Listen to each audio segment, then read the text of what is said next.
When they gunned down Angela Cross during a routine traffic stop, the corrupt officers of Oak Ridge thought they were silencing a troublesome school teacher. They never asked who her husband was. Elijah Cross doesn't just know how to kill, he trained America's most elite soldiers to hunt and eliminate high-value targets. For 15 years, he channeled those lethal skills into community service. Until now. As Oak Ridge's powerful sheriff watches his criminal empire crumble, as evidence surfaces and allies vanish, one chilling realization spreads through corrupt ranks. They aren't dealing with a grieving widower. They've awakened a ghost from America's darkest operations, a man who dismantles criminal organizations with surgical precision, and he's saved them for last. Just before we get back to it, I'd love to know where you're watching from today, and if you're enjoying these stories, make sure you're subscribed because tomorrow's special episode is one you definitely don't want to miss. The gym of the Oak Ridge Community Center echoed with the rhythmic sound of fists striking canvas. Elijah Cross stood behind a punching bag, his broad shoulders and solid stance, holding it steady as 16-year-old Marcus Taylor unleashed a series of jabs. Sweat glistened on the boy's dark skin, his face a mask of concentration. Control your breathing, Marcus. Power comes from discipline, not anger. Elijah's voice was calm, but carried the natural authority of someone who had commanded elite soldiers. At 45, his close-cropped hair showed touches of gray at the temples, but his physique remained that of a man who never stopped training. Marcus stepped back, breathing hard. I don't get it, Mr. Cross. When those guys jumped Tyler last week, I should have fought back harder. Elijah placed a steady hand on the boy's shoulder. Fighting without strategy is just violence. Violence without purpose solves nothing. But you were in the military, Marcus persisted. You fought people. I did. Elijah's dark eyes grew distant for a moment. And that's exactly why I'm telling you there are better ways. He gestured toward the punching bag.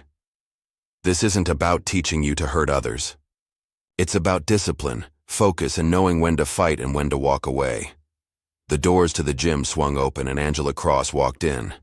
At 43, she moved with the grace and confidence of a woman comfortable in her own skin. Her warm, brown complexion glowed under the fluorescent lights, and her curly hair was pulled back in a practical ponytail. A few teenagers trailed behind her carrying art supplies. Looks like you two are working hard, she said, her smile lighting up her face when she caught Elijah's eye. Ms. Cross.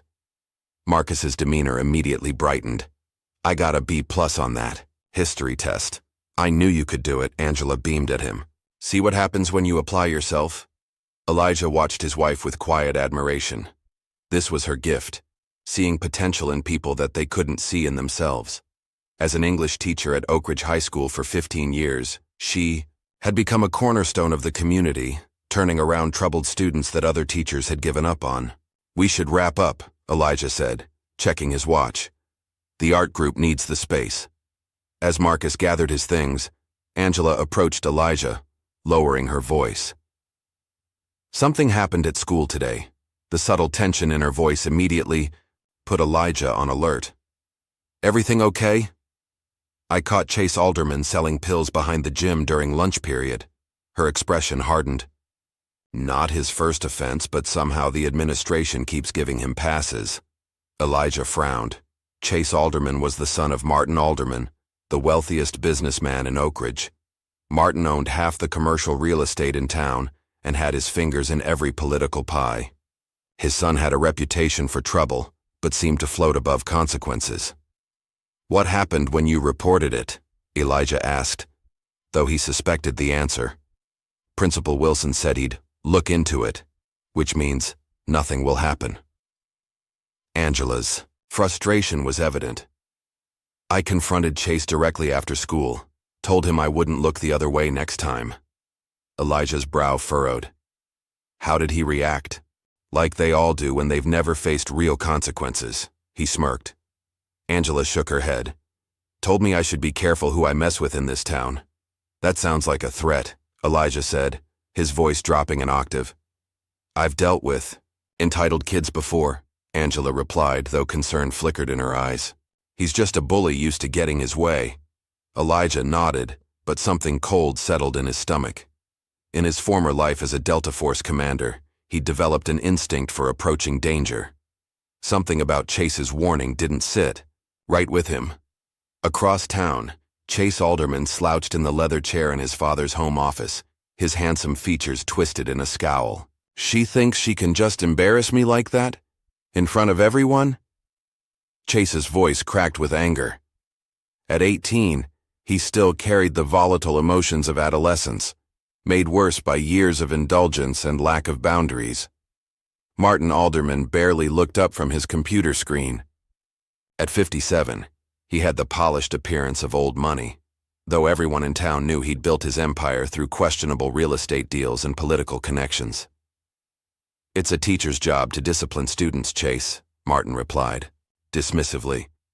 If you don't want trouble, don't sell pills on school property. It's bad for business. Chase leaned forward. She threatened to get me expelled.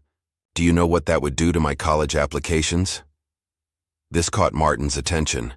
Despite his son's shortcomings, he had plans for him. Harvard, connections, eventually taking over the family business. Scandal was not part of that plan. Who? Is this teacher again? Angela Cross, Chase spat. Acts all high and mighty, like she runs the place. Martin's eyes narrowed slightly. Cross? The wife of that ex-military guy? Yeah, the one who runs those stupid mentoring programs at the community center. Chase rolled his eyes. Thinks he's some kind of hero. Martin leaned back in his chair, considering. The Crosses were well respected in the community, particularly in the predominantly black east side of town. Angela's work with underprivileged students and Elijah's mentoring of at-risk youth had earned them goodwill that even Martin's money couldn't buy. They represented a type of influence he couldn't control, moral authority.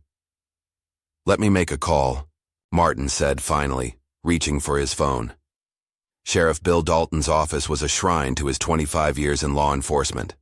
Plaques, commendations, and photos with politicians lined the walls. At 59, with a paunch that strained his uniform and a perpetual redness to his face, he looked like the stereotype of a small-town sheriff, which served him well. People underestimated him. When his phone rang and Martin Alderman's name flashed on the screen, he answered immediately. Martin, what can I do for you? His voice was genial, but his eyes were sharp and calculating. As he listened to Martin's complaint about Angela Cross, Dalton's expression darkened. I know exactly who you're talking about. Her husband's been a thorn in my side for years, running those outreach programs, filling kids' heads with ideas about community policing and civilian oversight. Martin's voice came through the speaker, smooth and measured. It seems we might have a mutual problem then. Might be, Dalton agreed. I'll have Reed keep an eye on them, see if they step out of line. After hanging up, Dalton summoned Officer James Reed to his office. Reed was 34, ambitious, and willing to bend rules when necessary, qualities Dalton valued in his inner circle. I need you to watch the Crosses, Dalton instructed. Angela and Elijah. Find something we can use. Reed nodded. Angela teaches my nephew, always talking about systemic issues and community empowerment, like we're not doing our jobs. People like them are dangerous, Dalton said. They give folks ideas about challenging authority, make them think they can change things. He leaned forward. Just find a reason to bring them down a peg. Yes, sir, Reed replied, already thinking of ways to apply pressure. That evening, Elijah and Angela sat on their back porch, enjoying the mild spring air. Their modest home in East Oak Ridge wasn't fancy, but the yard was well kept, and Angela's flower gardens added splashes of color. I can't stop thinking about that confrontation with Chase, Angela admitted, cradling a cup of tea between her hands. Maybe I shouldn't have been so direct. Elijah reached over and took her hand. You did exactly what you should have done. That kid needs boundaries before he hurts someone. I know, but his father has a lot of influence in this town. People like Martin Alderman and his spoiled son only have power when we give it to them, Elijah said firmly. Bullies fold when exposed to light. I've seen it everywhere from schoolyards to war zones. Angela smiled, squeezing his hand. My warrior philosopher. Elijah chuckled. Former warrior. Current philosopher. They sat in comfortable silence for a moment, 15 years of marriage having given them the ability to communicate without words. Elijah studied his wife's profile in the fading light, still amazed that she had chosen him, with all his darkness and scars, both visible and hidden. "You know what tomorrow is?" Angela asked, breaking the silence. "Our anniversary, 16 years. Elijah smiled. "Don't worry, I haven't forgotten." "Where are you taking me?" "It's a surprise." Angela leaned her head against his shoulder. "Remember, our first date? That terrible Italian restaurant where the waiter spilled spaghetti all over your lap?" Elijah laughed. "I was so nervous I didn't even care. I was just worried you'd never agree to a second date." "Best decision I ever made," Angela murmured. They didn't know that across town, a plan was already in motion that would shatter their peaceful life.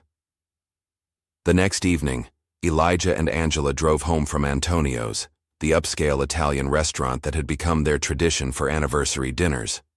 Angela wore a deep blue dress that complemented her skin tone, and Elijah had put on the suit she'd bought him last Christmas. 16 years, Angela mused, gazing out the window at the starlit sky. "Sometimes it feels like we just met, and other times I can't remember life before you." Elijah took his eyes off the road for a moment to look at her. "Best 16 years of my life." The road was dark, winding through a wooded area between the restaurant and their neighborhood. Elijah noticed headlights in his rearview mirror, coming up fast behind them. "Someone's in a hurry," he commented, moving slightly to the right to let them pass. Instead of passing, the vehicle, now identifiable as a police cruiser, flashed its lights. "Were you speeding?" Angela asked, surprised. "No." Elijah checked his speedometer. "I'm 5 under the limit." He pulled over onto the shoulder, an uneasy feeling settling in his gut. In his years in Oak Ridge, he'd had enough encounters with the local police to know they operated differently depending on which part of town you were in and what you looked like. "Keep your hands visible," he reminded Angela quietly, placing his own on the steering wheel at 10 and 2.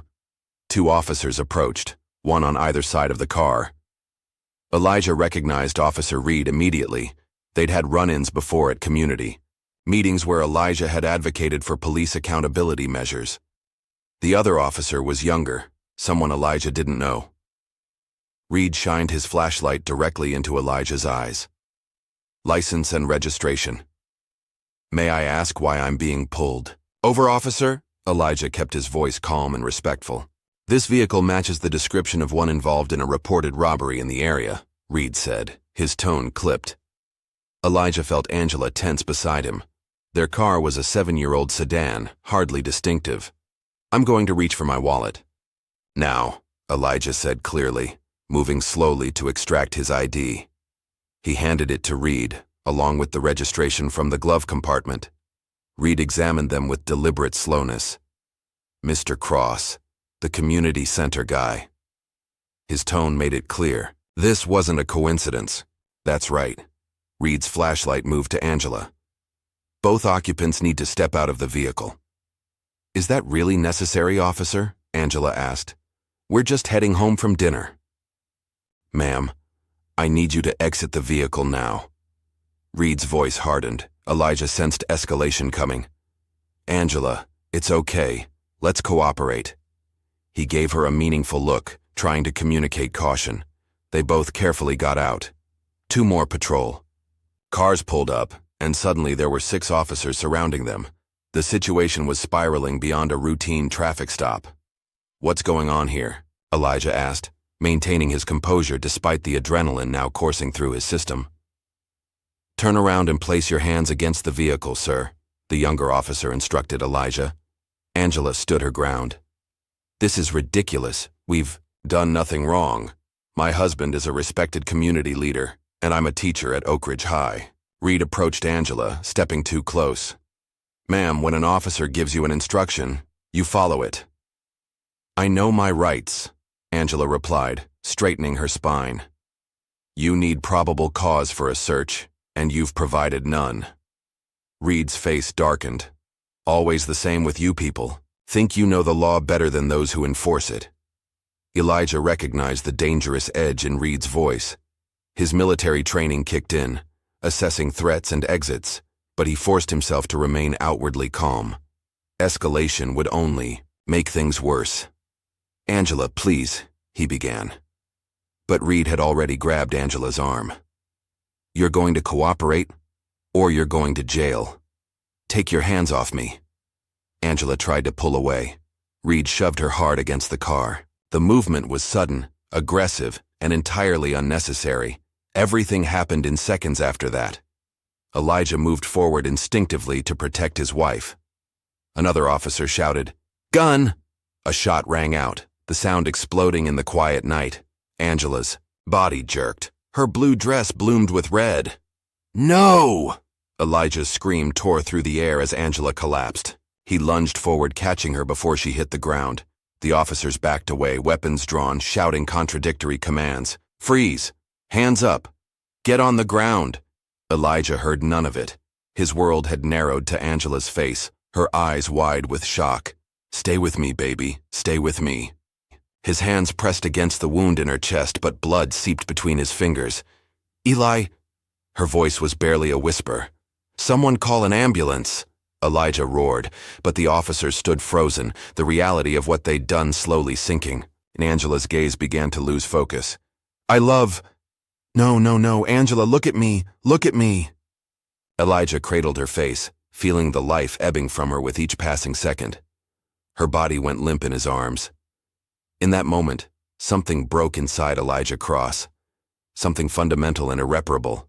The man who had spent years teaching others to choose peace over violence felt that principle dissolve as he held his wife's cooling body. The sound of another vehicle approaching barely registered until Sheriff Dalton stepped into the circle of light cast by the patrol cars. "What the hell happened here?" Dalton demanded, taking in the scene. Reed stepped forward, his face pale. "She resisted, sir. Then he moved toward us. Morris thought he saw a weapon." Dalton's eyes narrowed, already calculating. He pointed at the youngest officer. "Williams, give me your body cam." The officer hesitated, then disconnected the small device and handed it over. Dalton pocketed it without a word. "Reed, Morris, the rest of you, we're going with self-defense." The female suspect became combative during a legitimate traffic stop investigating a robbery. When officers attempted to restrain her, the male suspect made threatening movements, consistent with reaching for a weapon. The officers exchanged glances, but none protested. Dalton approached Elijah, who was still holding Angela, rocking slightly, his expression vacant. "Mr. Cross, you need to let go now," Dalton said, his voice falsely sympathetic. "There's nothing you can do for her." When Elijah didn't respond, Dalton nodded to two officers. They moved in, attempting to separate him from Angela's body. Something animal awakened in Elijah. With a roar of grief and rage, he surged upward, his military training taking over. One officer went down with a precise strike to the solar plexus. Another stumbled back, nose spurting blood. "Tase him!" Dalton shouted. Electricity coursed through Elijah's body, sending him crashing to the pavement. As darkness crowded the edges of his vision, his last sight was of Angela, lying alone on the asphalt, her blue dress now almost entirely red. Consciousness returned to Elijah in fragments, the cold metal of handcuffs around his wrists, the stale smell of the police cruiser, the taste of blood in his mouth. But mostly, the image of Angela lying motionless on the dark road, life draining from her eyes. He remained silent as they processed, him deaf to the officers' commands and questions. They took his fingerprints, photographed him, and placed him in a holding cell. Throughout it all, Elijah's mind was calculating, observing, logging details that his grief-stricken heart couldn't yet process. Through the fog of shock, he heard snippets of conversation from the officers. Got the story straight. Sheriff says stick to the script. Wasn't even armed. Cross is ex-military. Dangerous. Hours passed. The fluorescent lights never dimmed, making it impossible to track time. Eventually, Sheriff Dalton appeared outside the cell, another officer at his side. "Mr. Cross," Dalton began, his voice carrying the practiced concern of a career politician. "I wanted to personally express my condolences for what happened tonight." Elijah stared at him, unblinking. "I understand you're in shock," Dalton continued. But I need to inform you of the situation. My officers were responding to a legitimate robbery call. When they attempted to question you and your wife, the situation escalated. Mrs. Cross became combative, and you made threatening movements that my officers interpreted as reaching for a weapon. The lies should have sparked rage, but Elijah felt nothing. He was retreating into a part of himself he hadn't accessed since his days in combat, a cold, analytical state where emotions were liabilities. We'll be charging you with assaulting police officers and resisting arrest, Dalton said.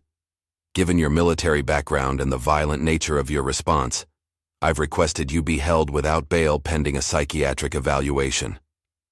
Still, Elijah said nothing, his silence clearly unnerved Dalton. If you cooperate, things will go easier for you, the sheriff added. We can discuss reduced charges. When Elijah finally spoke, his voice was low and controlled. I want to see my wife. Dalton's expression flickered. I'm afraid that's not possible right now. Her body has been taken to the county morgue for examination. Her body, Elijah repeated, the words like glass in his throat. There will be a mandatory inquest, of course, but my officers acted within protocol. Dalton straightened his uniform, jacket. I suggest you focus on getting yourself a good lawyer, Mr. Cross. As Dalton turned to leave, Elijah finally looked directly at him. Sheriff, Dalton paused. I recognize planning when I see it, Elijah said quietly.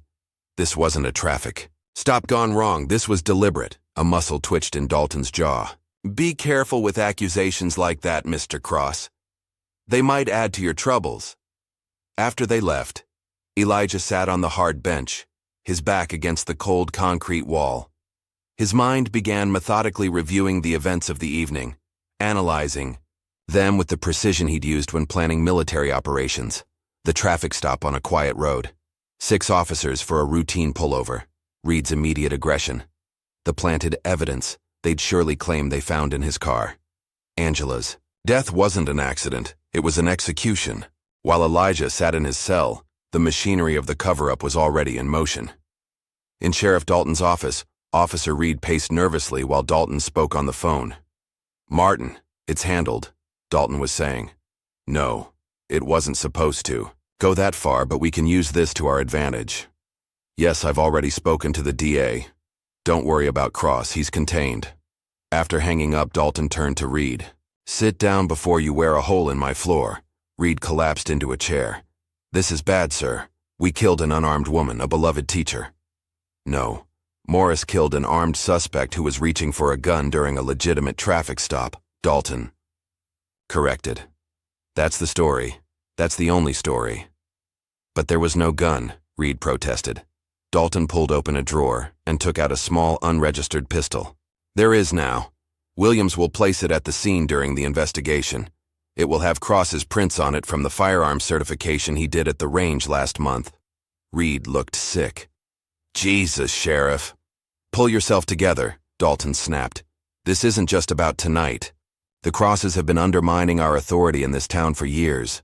All those community meetings, civilian oversight proposals, mentoring programs turning kids against us. We're finally rid of one of them, and the other will spend the rest of his life in prison. What about witnesses? The dashboard cameras? The cameras malfunctioned. Tragic technical error. Dalton's smile was cold.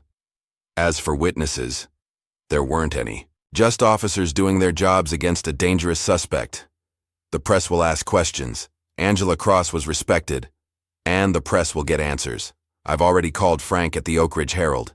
The headline tomorrow will read, Beloved, teacher killed in tragic police encounter, husband attacks officers. Reed wiped sweat from his forehead. And if Cross talks? Who would believe him?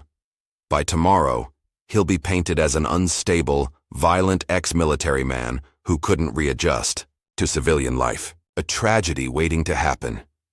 The next morning, headlines across local news outlets told exactly the story Dalton had crafted. Local teacher killed in police confrontation. Armed suspect shot during traffic stop. Military veteran attacks police. After wife's shooting. Oak Ridge was a small town of just under 50,000 people, and news spread quickly. By noon, two distinct narratives were forming. In the predominantly white affluent West Side, people shook their heads over coffee about the tragedy of a good woman married to a dangerous man. On the East Side, in the neighborhoods where Angela had taught and Elijah had mentored, disbelief and anger simmered. At Oak Ridge High School, students gathered in stunned silence as Principal Wilson made the announcement over the intercom about Ms. Cross's death, carefully using the police-approved language of officer-involved incident. In Angela's classroom, someone placed flowers on her desk. By afternoon, it was covered. Marcus Taylor, the boy Elijah had been training at the community center, sat in class with tears streaming down his face, ignoring the pitying looks from his classmates. After school, he tried to visit Elijah at the police station but was turned away. "He's not allowed visitors," the desk sergeant told him brusquely. "Go home, kid." Instead, Marcus went to the community center, to the gym where he'd trained with Elijah just 2 days earlier. He punched the bag until his knuckles bled, Elijah's words echoing in his mind. Violence without purpose solves nothing. But what purpose could there be in Angela's death? In his cell, Elijah had not slept. His military training had taught him to go days without rest when necessary, and his mind was too active for sleep anyway. He had spent the night observing the patterns of the jail, guard rotations, security camera placements, structural weaknesses in the facility. The morning brought a visitor, a public defender named Sarah Foster, a harried-looking woman in her EBO-30s with a stack of files under her arm. "Mr. Cross, I've been assigned to your case," she began, sitting across from him at the small table in the interview room. "I should warn you that the charges are serious. Assaulting police officers carries significant penalties, and given the circumstances, they murdered my wife," Elijah said simply. Foster paused, studying him. "I understand you're grieving, but accusations like that won't help your case. The official report states that Officer Morris discharged his weapon in response to a perceived threat after your wife became combative. That's a lie. Mr. Cross, I'm here to help you, but you need to be realistic. It's your word against 6 officers. The sheriff's department claims they found an unregistered handgun in your vehicle." Elijah's expression didn't change, but something flickered in his eyes. "They're planting evidence." Foster lowered her voice. "Look, I know how these things can go. I've defended plenty of cases where the official story didn't match reality. But right now, we need to focus on getting you out of here." She hesitated. "There's something else you should know. Sheriff Dalton is pushing for a psychiatric hold. He's claiming your military background and the trauma of your wife's death have made you unstable and dangerous." "Of course he is," Elijah said. "He wants to discredit anything I might say." "The court has ordered an evaluation tomorrow. My advice is to cooperate. Show them you're grieving but rational." Foster leaned forward. "Mr. Cross, I'll be honest with you. This town has a power structure. The sheriff, the DA, certain business interests, they protect each other. If you start making accusations..." "I understand how power works, Ms. Foster. Better than most." Elijah met her gaze steadily. "How long have you been a public defender in Oak Ridge?" 4 years. "And in those 4 years, how many cases have you won against the sheriff's department?" Foster's silence was answer enough. "That's what I thought." Elijah sat back. "I appreciate your honesty and your willingness to take my case, but I suggest you distance yourself from me after today." "What do you mean?" "I mean that things are going to get complicated, and you don't want to be caught in the middle." Foster studied him with growing concern. "Mr. Cross, please don't do anything that would make your situation worse." Elijah's smile was devoid of warmth. "My wife is dead, Ms. Foster. Murdered by corrupt cops who will walk free unless I do something. My situation can't get worse." After Foster left, Elijah was returned to his cell. The jail was small, with just 20 cells in the main block. From his position, he could see the guard station, the exit doors, and the hallway leading to processing. He cataloged each detail, each potential weakness, filing the information away. In his former life, Elijah had been trained not just for combat, but for strategic thinking in hostile environments. Assess, adapt, overcome. The jail was just another hostile environment, the guards just another opposing force. As he sat on his bunk, appearing passive and defeated to anyone watching, his mind was assembling a plan, not just for escape but for justice. For Angela. At the Alderman estate, Martin sat in his study, a glass of scotch in hand despite the early hour. Chase slouched in a chair opposite him, his face pale. "They weren't supposed to kill her," Chase said, his voice barely above a whisper. "You said they were just going to scare them." Martin swirled the amber liquid in his glass. "Complications arise in these situations. The important thing is that the problem is being handled. She was my teacher, Dad. Everyone loved her. And now everyone will believe she was the unfortunate victim of her unstable husband's poor choices." Martin's tone was matter-of-fact. "The narrative is already established. By next week, people will have moved on to the next tragedy." Chase looked at his father with new eyes, seeing something cold and calculating that had always been there but that he'd chosen to ignore. "What happens to Mr. Cross?" "He'll be charged, convicted, and imprisoned. With his history of violence." "What? History of violence? He was a soldier, not a criminal." Martin's expression hardened. "By the time the sheriff and DA are finished, the town will believe whatever narrative we need them to. Elijah Cross was a ticking time bomb, a trained killer who finally snapped. Angela was his victim as much as ours." Chase looked away, unable to meet his father's gaze. "This is wrong." "This is necessary," Martin corrected. The Crosses were becoming problematic. Angela with her community organizing. Elijah with his mentoring programs turning the East Side against the natural order of things in this town. They were creating division, undermining authority. "So they deserve to die?" Chase's voice cracked. Martin set down his glass with deliberate care. "No one said anything about deserving, Chase. This is about maintaining the status quo. About protecting our interests. Sometimes regrettable things happen in pursuit of the greater good." "The greater good," Chase repeated hollowly. "Is that what we're calling it now?" Martin studied his son, disappointment evident in his expression. "You needed to be protected. Angela Cross was threatening your future. I did what any father would do." "No," Chase said, rising from his chair. "Not any father, just you." As Chase left the room, Martin returned to his scotch, unconcerned.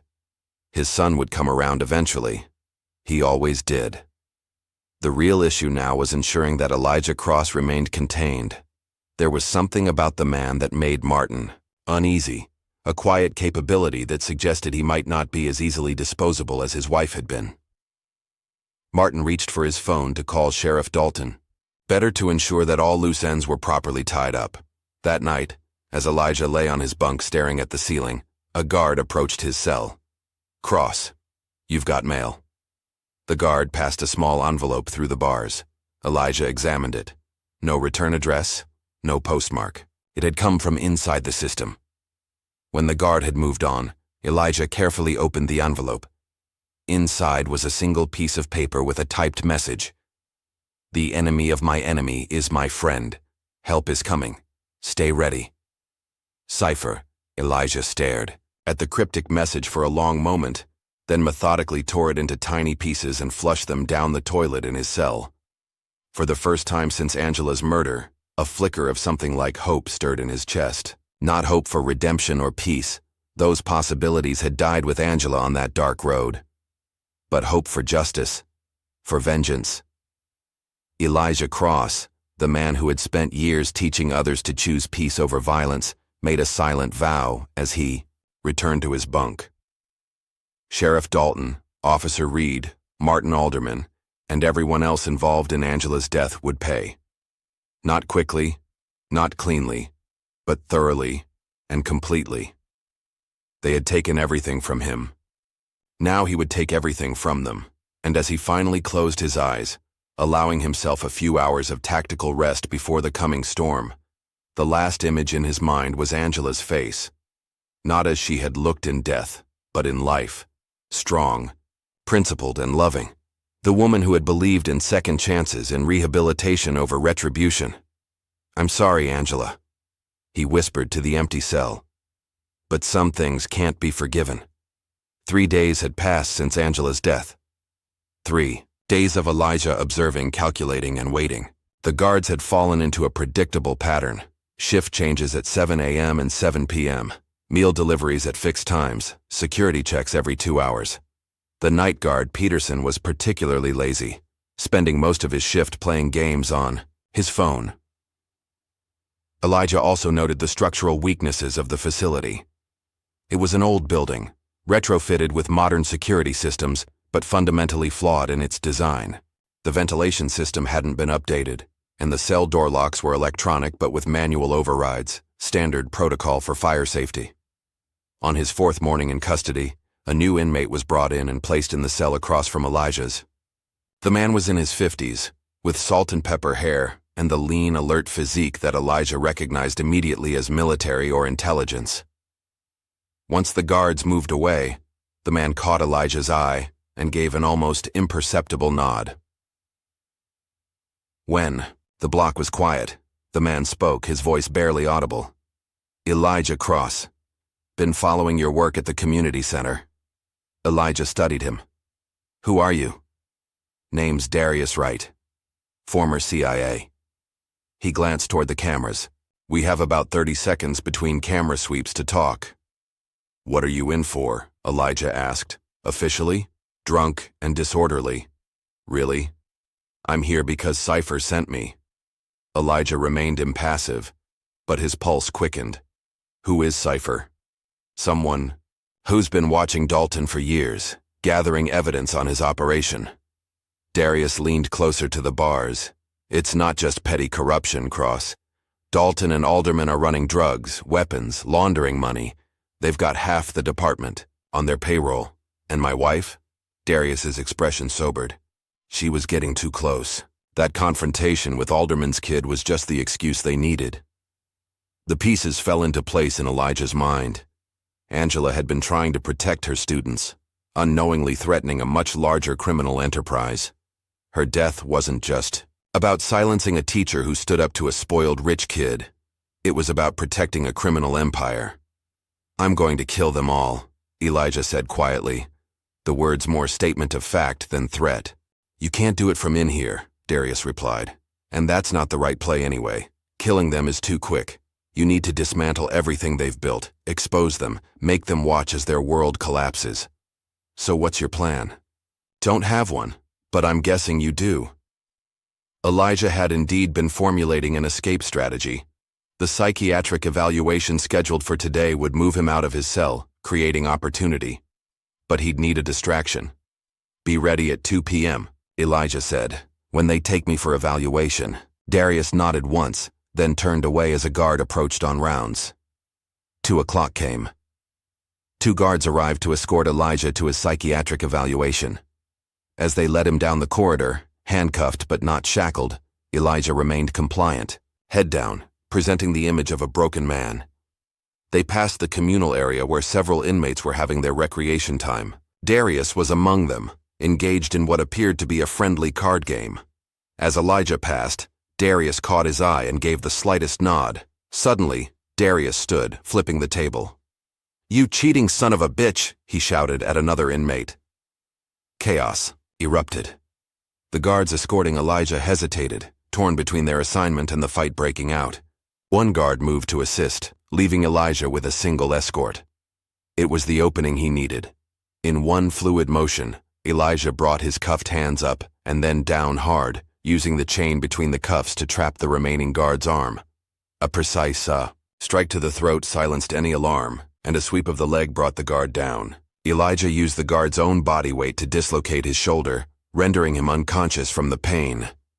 Retrieving the guard's keys, Elijah uncuffed himself and moved swiftly toward the building's east exit, the one he'd identified as having the camera blind spot. But as he rounded the corner, he came face to face with Sheriff Dalton. For a moment, they both froze in surprise. Then Dalton reached for his gun. Elijah moved faster. A strike to Dalton's wrist prevented the draw, followed by a brutal punch to the solar plexus that doubled the sheriff over. Dalton was a large man but soft, unused to real combat.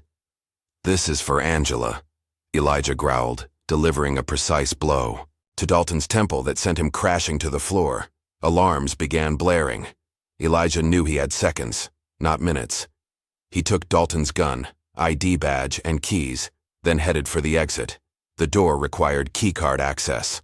Elijah swiped Dalton's badge and pushed through, emerging into the staff parking lot. Selecting the most anonymous-looking vehicle, a navy blue sedan, he used Dalton's keys to unlock it, half expecting to find it wouldn't match. It did. Sometimes luck favored the prepared, as Elijah drove away from the station, keeping his speed. Steady and unremarkable, he heard sirens beginning to wail behind him. Not for him, not yet, but that would change soon. He needed somewhere to go, resources, allies. He thought of the mysterious cipher, of Darius sacrificing his own freedom to create a distraction. Clearly there were people working against Dalton's corruption, but who could he trust? Only one name came to mind: Hawk, William Hawk. Harrison lived 40 minutes outside town in a secluded cabin. He and Elijah had served in Delta Force together, saved each other's lives more times than either could count. After discharge, Hawk had chosen isolation while Elijah had chosen community. They'd stayed in touch but seen each other infrequently. As Elijah drove Dalton's sedan down the winding dirt road to Hawk's property, he spotted the security measures: cameras disguised as birdhouses, motion sensors hidden in the brush. Hawk was paranoid, but paranoia kept you alive in their line of work. Elijah stopped 100 yards from the cabin and approached on foot, hands visible. Before he reached the porch, the door opened, and Hawk emerged with a shotgun. "I heard what happened," Hawk said, lowering the weapon. He was a tall, rangy man with hard eyes and a face weathered by years in harsh climates. "Been waiting for you." "How?" Elijah asked. "News travels, and I've got a police scanner." He gestured Elijah inside. "They're saying you escaped custody after assaulting the sheriff, that you're armed and dangerous, mentally unstable." "They're not entirely wrong." Elijah entered the cabin, taking in the sparse but functional space. Weapons rack on one wall, surveillance monitors on another. "I need your help, Hawk." "You've got it." The simplicity of Hawk's response spoke to their history. No questions, no conditions. "What's the plan?" "I need to gather evidence on Dalton and Alderman. They're running something big. Drugs, weapons, money laundering." Angela stumbled into it. "They killed her to protect themselves." Hawk's expression hardened. "I met Angela at your wedding. Good woman. Better than either of us deserved." He moved to a cabinet and unlocked it, revealing an arsenal. "Take what you need." Elijah selected items with care: a 9mm pistol with suppressor, combat knife, tactical clothing, burner phones, and a laptop. "There's something else," Elijah said, thinking of the mysterious message. "Someone called Cipher contacted me in jail. Said they were gathering evidence on Dalton." "Cipher?" Hawk frowned. There were rumors in the intelligence community about an operative who went rogue, started targeting corrupt officials, calling themselves Cipher. Thought it was just a ghost story. Apparently not. They sent someone to help me escape. Ex-CIA. Named Darius Wright. Hawk nodded thoughtfully. If Cipher's real, and they've been building a case against Dalton, that could be helpful. Elijah sat down heavily, the events of the past few days finally catching up to him. "I need to know everything about Dalton and Alderman, their operations, their men, their vulnerabilities. I can help with that." Hawk opened his laptop. "I've been monitoring chatter, small town like Oak Ridge, corruption that deep leaves traces." He pulled up maps, financial records, surveillance photos. "Alderman owns most of the commercial real estate, but there are properties under shell companies that don't make sense. Warehouses that use massive electricity, but have no official business, buildings with tight security but no apparent purpose. Distribution centers," Elijah realized. "Storage facilities." Exactly. And Dalton's men provide security, make sure shipments aren't interfered with. Hawk pointed to financial records. Money moves through Alderman's legitimate businesses, comes out clean on the other side. Elijah studied the information, his military mind plotting and planning. I need to hit them where it hurts first. Send a message. The shipments, Hawk suggested. According to what I've gathered, there's a major one coming in tomorrow night. Warehouse on the east side near the old railroad yard. Elijah nodded, a cold determination settling over him. I'll need surveillance equipment, explosives. Hawk grinned, a predatory expression. Christmas came early, brother. He opened another cabinet, revealing an array of specialized equipment. Been collecting, just in case. As they prepared through the night, Elijah thought of Angela. She'd always believed in his capacity for good, had helped him channel his military training into community service rather than violence. There was a bitter irony in returning to that violence now, in her name. She wouldn't approve, he said quietly, checking the action on his pistol. Hawk glanced at him. Maybe not. But Angela's not here because these people murdered her. Sometimes, justice isn't clean. This isn't about justice, Elijah replied. It's about vengeance. For you, maybe, Hawk said. But what happens in Oak Ridge afterward? When Dalton and Alderman are gone, who steps into that void? Think Angela would want it to be someone worse? Elijah paused, considering. Angela had always thought beyond the immediate, to the long-term welfare of the community. If he was going to honor her memory truly, perhaps there needed to be more to his plan than simple revenge. I need to gather evidence, he decided. Not just destroy them, but expose them. Make sure whatever replaces them is better. Hawk nodded, approvingly. That sounds like something Angela would get behind. As dawn approached, Elijah received an encrypted message on one of the burner phones. The text was simple. Check the encrypted email account on this device. Security footage from the night Angela died. Use it wisely. Cipher. Elijah opened the email to find a video file. It showed dashcam footage from one of the patrol cars at the scene of Angela's shooting, footage that Dalton had claimed didn't exist due to technical malfunctions. The video clearly showed Angela being shoved by Officer Reed, Elijah moving, to protect her, and Officer Morris firing without provocation. There was no gun, no threat, just murder, captured in cold, hard pixels. This is it, Elijah said, his voice tight. Proof of what they did. It's a start, Hawk agreed. But it's not enough to bring down their whole operation. No, Elijah agreed, a dangerous light in his eyes. But it's enough to begin. Over the next 2 days, Elijah transformed himself from a community mentor into the weapon he'd once been for his country. His body remembered the training, the mindset, the cold calculation needed for covert operations. He set up surveillance on the warehouse. Hawk had identified, observing patterns, security measures, personnel. The operation was professional. Armed guards, regular patrols, security cameras. But every system had weaknesses, and Elijah had been trained to find them. On the third night, he made his move. Using the shadows as cover, he approached the warehouse, from the blind side, where a drainage ditch provided concealment. The guards were vigilant but predictable in their patterns. Elijah waited for the patrol to pass, then moved swiftly to the building. He placed small explosive charges at strategic points, not to destroy the warehouse but to create diversions. Once in position, he triggered the first charge. The explosion was small but loud, drawing guards to the south side of the building. Elijah used the distraction to enter through a service door on the north side, neutralizing the lone guard with a precise strike that rendered him unconscious. Inside, the warehouse was stacked with crates. Elijah moved quickly, documenting everything with a small camera. Drugs, weapons, cash, the evidence of Dalton and Alderman's criminal enterprise laid bare. He collected samples, took photographs, then rigged the main storage area with explosives. Not enough to level the building. He didn't want civilian casualties, but enough to destroy the evidence of their crimes and send a message. As he finished setting the charges, voices approached. Elijah melted into the shadows as 2 men entered. Chase, Alderman and Officer Reed.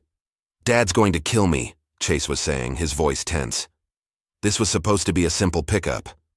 Nothing simple anymore, Reed replied. Not since Cross escaped. Your father and the sheriff are on edge. Do they really think he'll come after us? He's one man. Reed laughed bitterly. You don't understand what he is, do you? Cross was Delta Force, their best. He's not just one man. He's a weapon, and we just gave him the best reason in the world to use everything he knows. This is insane, Chase muttered. No one was supposed to die. It was just supposed to be a warning. Well, it's too late for that now, isn't it? Reed snapped. Angela Cross is dead. Her husband is coming for all of us, and your father expects us to handle a shipment worth millions while looking over our shoulders. Elijah felt a cold satisfaction hearing the fear in their voices. They should be afraid. He waited until they left, then proceeded with his plan. Outside the warehouse, at a safe distance, Elijah triggered the explosives. The blast illuminated the night, the warehouse erupting in flames as emergency sirens began to wail in the distance. But he wasn't finished. At the scene, Elijah left his first calling card, a single bullet and a handwritten note. You took everything from me. Now I take everything from you. It was just the beginning. The explosion at the warehouse sent shockwaves through Oak Ridge. The official story, a gas leak, convinced no one, especially when rumors spread about what had been stored there. Sheriff Dalton called an emergency meeting at the station. His face was bruised from his encounter with Elijah. His authority diminished in the eyes of his officers. Cross is officially our top priority, Dalton announced, looking around the room. I want roadblocks, house-to-house searches, every available resource directed at finding him. Officer Reed spoke up, his voice tense. Sir, the warehouse contained millions in product and cash. Whoever hit it knew exactly what they were targeting. It was Cross, Dalton snapped. And this is just the beginning. He's going to come after everyone involved. Maybe we should bring in state police, another officer suggested. Or the FBI. No! Dalton's face reddened. This is our jurisdiction. We handle it ourselves. After the meeting, Dalton called Martin Alderman. We have a serious problem. The warehouse was hit last night. Everything's gone. Product, cash, all of it. Cross? Alderman asked, his usual composure slipping. Has to be. He left a calling card. Dalton described the bullet and note. Silence stretched on the other end of the line. When Alderman spoke again, his voice was cold with fury.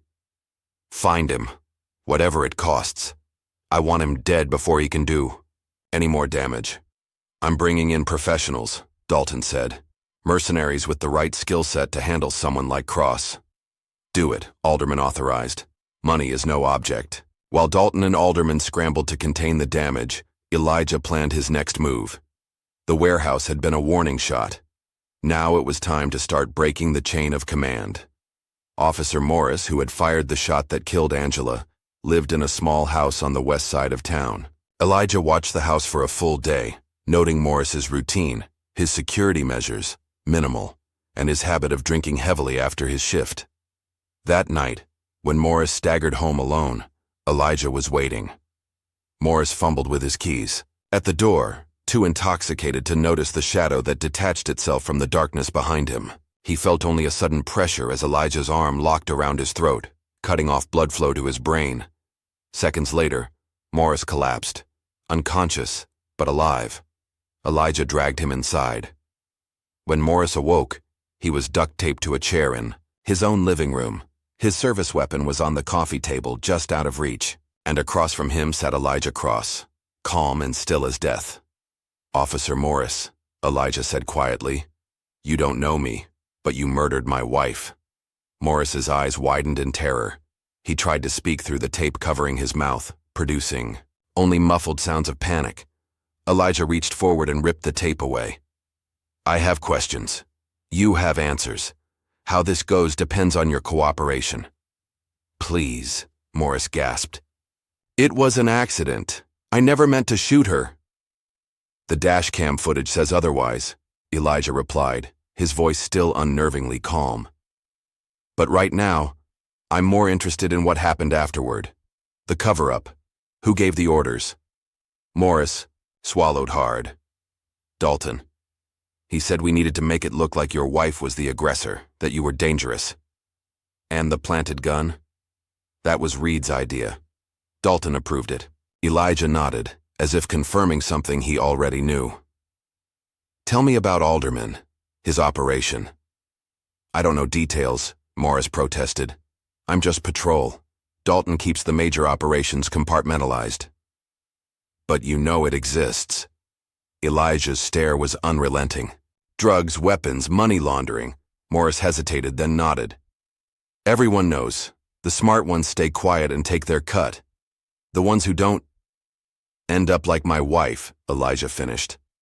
Look, Cross, I'm sorry about what happened. I panicked. Reed was escalating things, and when you moved, save it, Elijah cut him off. I'm not here for your apologies. He reached into his pocket and produced a small digital recorder. You're going to tell the truth. All of it. About the night Angela died. About Dalton's operation. About Alderman's involvement. Morris stared at the recorder, then at Elijah. If I do that, I'm a dead man. If you don't, you're a dead man right now, Elijah countered. Cooperate, and I'll ensure you get into witness protection. Refuse. He let the implication hang in the air. For the next hour, Morris talked about the systematic corruption in the department, about how Dalton selected officers who could be bought or intimidated, about the drug shipments from out of state, the weapons deals with local gangs, the money laundered through Alderman's businesses, and about Angela, how her confrontation with Chase had triggered panic because she was getting too close to their operation through the school. Alderman gave the order, Morris confirmed. Dalton passed it to Reed, who assigned me to the traffic stop. It was supposed to be a warning, maybe plant some drugs in the car. I swear I never knew it would end with her dead. When he'd finished, Elijah stopped the recorder. One more thing. You're going to call Reed. Tell him you need to meet. Say you think you saw me near your house. And then what? Then you disappear, Elijah said. There's a bus station 3 blocks from here. Take it to Portsmouth. Someone will meet you there with new identification and instructions. Who? Morris asked, bewildered. Cypher, Elijah replied. You won't? See me again if you cooperate, if you betray me, if you warn Reed or Dalton. He left the threat unspoken. After making the call to Reed, arranging a meeting at an abandoned construction site, Morris left with a small bag of essentials and the clothes on his back. Whether he would actually find help in Portsmouth, Elijah didn't know. But the fear of Elijah's retribution would keep him moving forward rather than back. Reed arrived at the construction site shortly after midnight, alone as instructed. The area was dark, the half-built structure creating strange shadows in the moonlight. Morris? Reed called out, hand on his holstered weapon. Where are you? From the darkness came a voice, not Morris's, but Elijah's. He's gone, but I'm here. Reed drew his gun, spinning around. Cross, show yourself. Put the weapon down, Reed. Elijah's voice seemed to come from everywhere and nowhere. You're surrounded. It was a bluff. Elijah was alone. But Reed's panicked mind filled the shadows with threats. His gun wavered as he turned in circles. You're making a mistake, Cross, Reed called. Whatever you think happened to your wife, I know exactly what happened. Elijah's voice hardened. Morris told me everything. About the orders from Dalton, from Alderman. About how it was supposed to be a warning that got out of hand. Morris is lying. I have his confession recorded. And I have the dashcam footage that Dalton claimed didn't exist. This froze Reed in his tracks. That's impossible. All the footage was deleted. Not all of it, Elijah said. And now I have you confirming the cover-up on my recording. Reed fired wildly into the darkness, the sound of his gunshots echoing through the empty construction site. Show yourself, you coward. Elijah moved silently behind Reed, placing his gun against the back of the officer's head. Drop your weapon. Reed froze, then slowly lowered his gun to the ground. On your knees, Elijah ordered. Reed complied, his body trembling. Just get it over with, he whispered, eyes closed. If I wanted you dead, you'd be dead already, Elijah said. Turn around. Reed turned to face Elijah, his face pale with fear. "What do you want?" "Information. And a messenger." Elijah's expression was calm, controlled, the face of a man who had moved beyond rage to something colder and more calculated. For the next 10 minutes, Elijah questioned Reed, getting names, details, locations of other storage facilities, upcoming shipments. Reed, believing his life hung in the balance, held nothing back. "Last question," Elijah said finally. "Who else was involved in the decision to target Angela?" Reed hesitated. "Just Dalton and Alderman as far as I know. And Chase. The kid was the one who complained about her in the first place." Elijah nodded. "Here's what happens now. You're going to take a message back to Dalton." "What message?" "That I'm coming for him last." Elijah's voice was quiet but carried the weight of absolute certainty. "I'm going to dismantle everything he's built piece by piece. I'm going to take his money, his power, his freedom.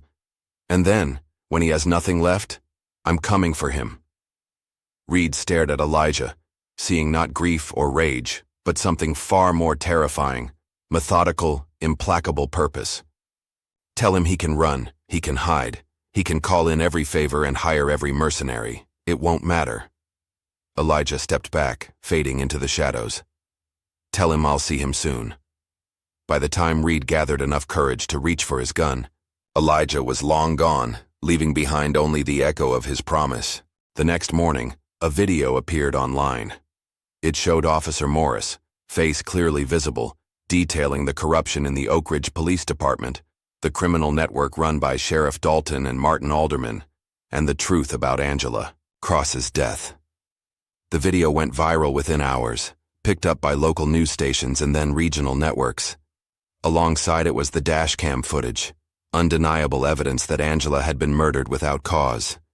Oak Ridge exploded with outrage. Protesters gathered outside the police station and Alderman's corporate headquarters. The mayor called an emergency press conference, promising a full investigation. Sheriff Dalton barricaded himself in his office, fielding frantic calls from his corrupt officers and from Martin Alderman. "Who leaked it?" Alderman demanded. "How? Did Cross get that footage?" "I don't know," Dalton admitted. "Someone inside must have helped him. We've got a rat." "Damage control," Alderman ordered. "Discredit Morris. Say he was drunk, unstable, that the footage was doctored." "It's too late for that," Dalton argued. "We need to cut our losses. Move the remaining product. Burn the paper trail. Get out while we can." "No one is going anywhere," Alderman said coldly. "We contain this." "Where's Reed?" He came back from the meeting with Cross white as a sheet. Said Cross has declared war on us. "One man can't stand against our entire operation," Alderman insisted. "This isn't just one man," Dalton countered. "He's got help. Someone technically skilled enough to access our secured footage. Someone with resources. And now he's got the public on his side." Outside the station, the crowd continued to grow. Signs demanded justice for Angela Cross. Chants called for Dalton's resignation, Alderman's arrest. And somewhere in the shadows, Elijah watched, his revenge just beginning. 3 days after the video leak, Oak Ridge had transformed. National news vans lined the streets, FBI agents conducted interviews at the police station, and Sheriff Dalton had declared a state of emergency, ostensibly to maintain order, but everyone knew it was to legitimize the roadblocks and patrols, searching for Elijah Cross. In his office, Dalton paced frantically, phone pressed to his ear. "I don't care what it costs. Find him and end this," he hissed to the mercenary commander on the other end of the line. He'd hired a team of ex-military contractors, men with few scruples and plenty of experience hunting high-value targets. After hanging up, Dalton turned to his remaining loyal officers, Reed among them, though he hadn't slept properly since his encounter with Elijah. "We're instituting a curfew. Anyone on the streets after 9 p.m. gets detained. I want maximum presence in the east side. That's where he'll have the most support." "Sir," Reed ventured hesitantly, "the FBI is asking questions about the dashcam footage. They want access to our servers." "Stall them," Dalton ordered. "Say it's corrupted. Say we need warrants. Whatever buys us time." "Time for what?" Reed asked. "This whole town is turning against us. Dalton's eyes narrowed dangerously. Time to finish this. Cross thinks he's dismantling our operation? He's just making it easier to find him. Every move he makes brings him closer to us. As the meeting dispersed, Dalton's phone buzzed with a text from Martin Alderman. My office. Now. Across town, in a basement converted into a command center, Elijah studied surveillance feeds with Hawk and a new ally, Cypher, who had finally emerged from the shadows. To Elijah's surprise, Cypher was a woman in her early 30s named Maya Chen, former military intelligence with a gift for cybersecurity. She'd been tracking corruption in law enforcement for years, building cases and occasionally taking direct action when the system failed. Dalton's declared martial law in everything, but name, Maya noted watching the feeds showing police checkpoints throughout Oak Ridge. He's scared. Good, Elijah said. Fear makes men careless. It also makes them dangerous, Hawk countered. He's brought in contractors, ex-Blackwater types. Elijah nodded. He'd expected as much. Any word from our FBI contact? Agent Vaughn is officially investigating the dashcam footage, Maya confirmed. But she's hitting roadblocks. Her superiors seem reluctant to pursue Dalton too aggressively. Political connections, Hawk suggested. Alderman's got friends in high places. Then we need to be more aggressive, Elijah decided. It's time to cut off their resources completely. He pointed to a map where several locations were marked: warehouses, businesses, private properties. These are all part of their operation, according to the information we've gathered from Morris and our surveillance. Hit them all at once? Hawk asked, eyebrows raised. Exactly. A coordinated strike that leaves them nowhere to run, nowhere to hide, and no resources to fight back. Maya looked skeptical. That's a tall order for 3 people, even with your backgrounds. We won't be 3 for long, Elijah replied. There are people in this town who've suffered under Dalton and Alderman for years. They just needed someone to lead them. He gestured to another screen showing Marcus, the teenager he'd been mentoring, along with several other community members from the East Side, including veterans and former police officers who'd been forced out for not playing along with corruption. I've been recruiting, Elijah explained. People who have skills, people who've been waiting for a chance to fight back. You're building an army, Maya said, impressed. I'm building a resistance, Elijah corrected. And tonight, we make our first coordinated move. That evening at the Alderman estate, Martin confronted his son in the study. The FBI is sniffing around my businesses, he growled. Your little problem with your teacher has spiraled into a full-blown disaster. Chase, pale and drawn from days of stress, glared back. My problem? You're the one who had her killed. Keep your voice down, Martin hissed. Nothing's been proven. The whole town has seen the dashcam footage, Chase shot back. Everyone knows. What happened to Mrs. Cross? And now her husband is tearing apart everything you and Dalton built. Martin poured himself a generous scotch. We still have options, resources. Cross is just one man. He's not alone anymore, Chase said quietly. Haven't you seen the news? People are rallying behind him. The East Side is practically an open revolt. Which is why Dalton declared emergency powers, Martin countered. By tomorrow, we'll have this contained. A sudden explosion in the distance made both men flinch. Then another, and another. A series of blasts from different directions, across Oak Ridge. Martin's phone rang. It was Dalton, his voice tight with panic. We're under attack. Multiple locations hit simultaneously. The warehouse on Pine, the processing facility near the river, the storage unit where we keep the books. What about the shipment? Martin demanded. The one coming in tonight? Gone.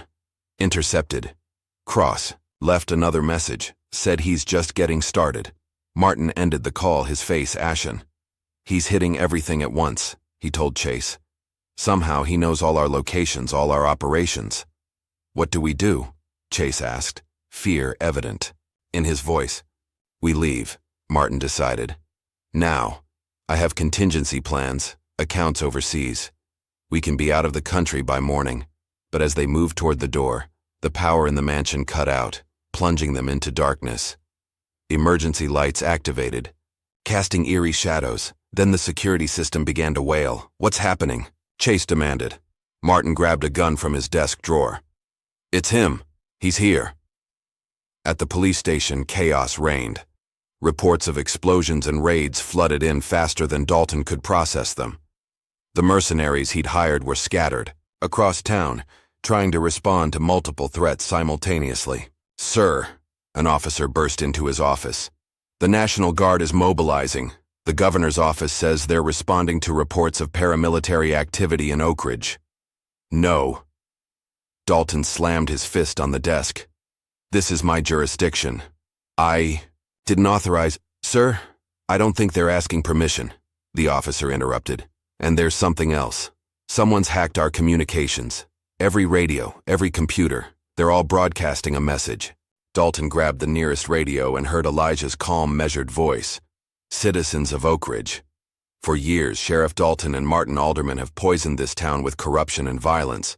They've used the police as their private army, used their wealth to crush opposition, and murdered those who stood in their way, including my wife, Angela Cross. Tonight that ends."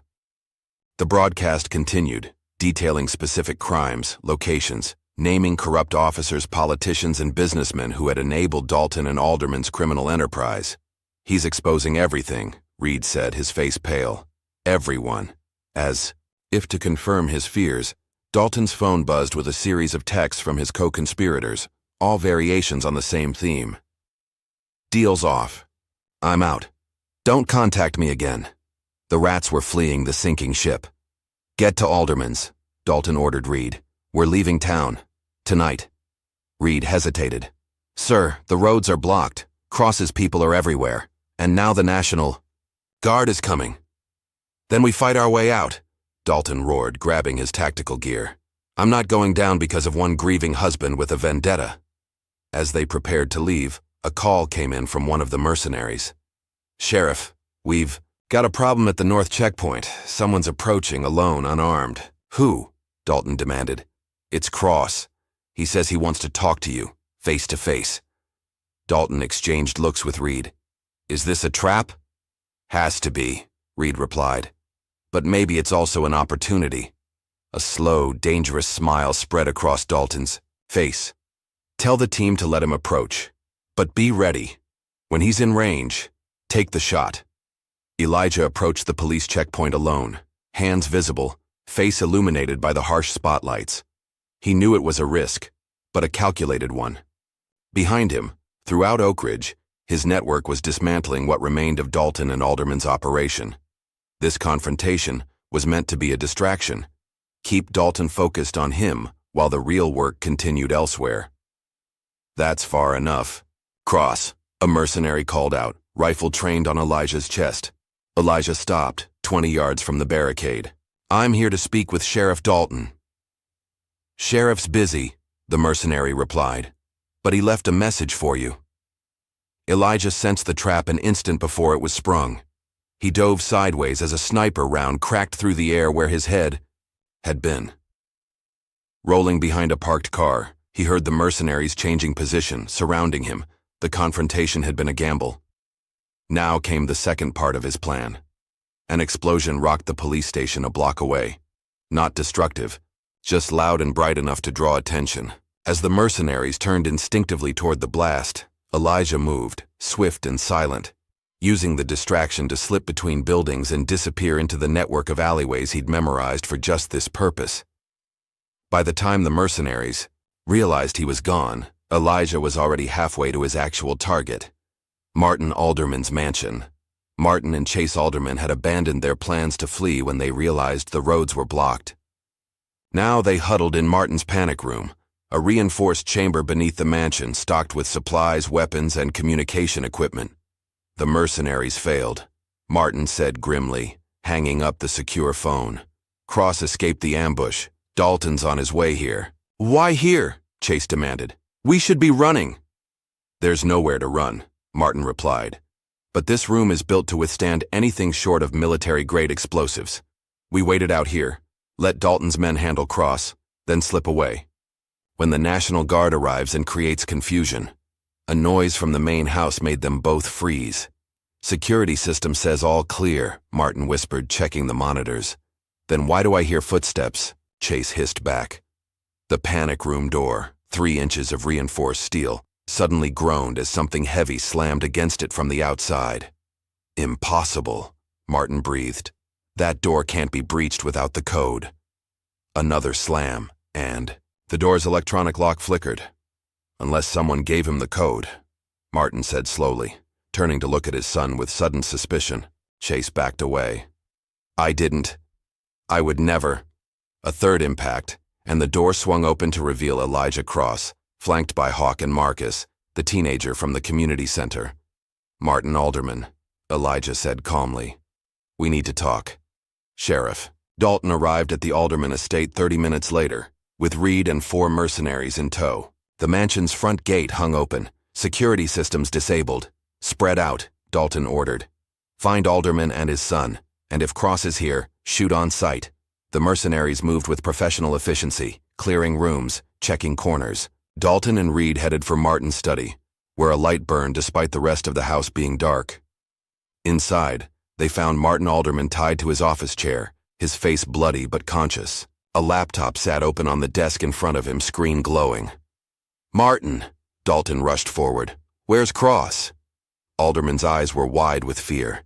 He knows everything, Bill. Every dealer, every cop on the payroll, every politician we've bribed. He made me record a confession. Where is he now? Dalton demanded, drawing his weapon. Gone. Took Chase as insurance. Martin's voice cracked. But he left that for you. He nodded toward the laptop. On the screen was a map with a single location, marked. The old police training facility on the outskirts of town, abandoned years ago when budget cuts forced consolidation. It's a trap, Reed said immediately. Of course it's a trap, Dalton snarled. But it's also our chance to end this. He turned to the mercenary leader. Call in everyone. Every man you have. We're going to finish Cross once and for all. We. National Guard will be here within hours, Reed protested. We should wait, let them handle it. And face federal charges? Dalton laughed bitterly. No, Cross dies tonight by our hands. That's the only way this ends, with us walking away free. As the mercenaries prepared for the assault, Dalton received a text from a blocked number. I'll be waiting. Just you and me. Finish what you started. Dalton showed it to Reed. See? He wants to face me. The fool thinks this is about honor or justice.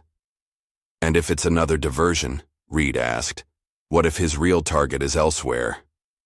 That's why you're staying here with Alderman, Dalton decided. Make sure he doesn't try to cut a deal before I get back. Reed's expression showed his relief at not having to face Elijah again. Yes, sir. The old training facility sat dark and silent against the night sky. Once a source of pride for the Oak Ridge Police Department, it had fallen into disrepair. Crumbling buildings, overgrown training courses, and a main structure that had once housed classrooms and shooting ranges. Dalton's convoy approached cautiously, headlights cutting through the darkness. The mercenaries deployed in tactical formation, surrounding the facility while Dalton remained in the command vehicle, directing operations. Alpha Team, take the east entrance. Bravo, west side. Charlie, cover the perimeter. No one gets out, he ordered through the radio. The teams acknowledged and moved into position. Movement inside, the Alpha leader reported. Single figure, central building. Proceed with caution, Dalton instructed.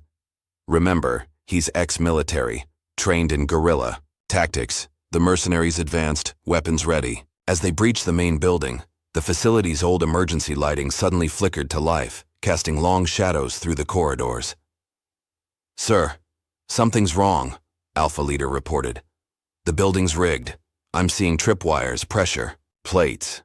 Bomb squad training center, Dalton realized aloud. Cross is using the old training devices.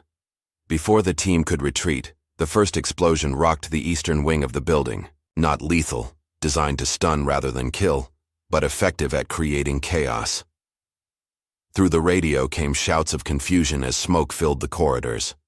More controlled detonations followed, herding the mercenaries into crossfire positions where they couldn't distinguish friend from foe in the haze. Fall back, Dalton ordered. "Everyone out now!" But the mercenaries were professional enough to recognize when they were being manipulated. Instead of panicking, they regrouped, adapting to Cross's tactics. "He's trying to thin our numbers," the mercenary commander told Dalton. "Make us fight each other. Then we change the game," Dalton decided. He grabbed a tactical vest and his shotgun. "I'm going in." "Sir, that's exactly what he wants." "I know, but I've got 20 armed men with me and he's alone." Dalton checked his weapon. "Even Elijah Cross can't fight those odds." Inside the facility, Elijah moved silently through the shadows, watching. Dalton's men threw thermal imaging goggles. Every step they took, every position they assumed, all played into his plan. Maya's voice came through his earpiece. "National Guard is 30 minutes out. FBI has Alderman in custody. They're looking for Dalton." "He's here," Elijah replied softly. "Just entered the building with a security detail." "Elijah," Maya's voice was concerned. "Don't forget why we're doing this. Evidence, exposure, justice. Not revenge." "I haven't forgotten," Elijah assured her, though the cold determination in his voice suggested otherwise. He moved to the facility's central area, once a classroom, now stripped bare except for a single chair in the center, illuminated by the only working overhead light. Beside it sat a digital camera on a tripod. Taking position in the shadows just outside the light's reach, Elijah waited. Minutes later, footsteps approached, multiple sets, trying to move quietly but betrayed by the building's acoustics. Dalton entered first, shotgun leading, flanked by 4 mercenaries. "Cross," Dalton called out. "Show yourself." "Send your men away, Sheriff," Elijah's voice echoed from the shadows. "This is between us." "Like hell it is," Dalton snarled. "You've terrorized my town, destroyed private property, interfered with police operations. You're a criminal, nothing more." "Your town?" Elijah emerged partially into the light, staying in a defensive position. "You mean the town you've been poisoning with drugs? The one where you murder innocent teachers who get in your way?" "Angela was an accident," Dalton insisted, though his eyes shifted nervously. "The dashcam footage says otherwise. So does Morris's confession. And now Martin Alderman's." This caught Dalton off guard. "What are you talking about?" "Check your phone," Elijah suggested. Dalton hesitated, then pulled out his phone. On the screen was a video message. Martin Alderman, face bruised, confessing everything. The corruption, the drug operation, the order to intimidate Angela Cross that led to her murder. It's already been sent to the FBI, the state police, and every news outlet in the region, Elijah informed him. "It's over, Dalton." The sheriff's face contorted with rage. "Kill him," he ordered the mercenaries. But the hired guns didn't move.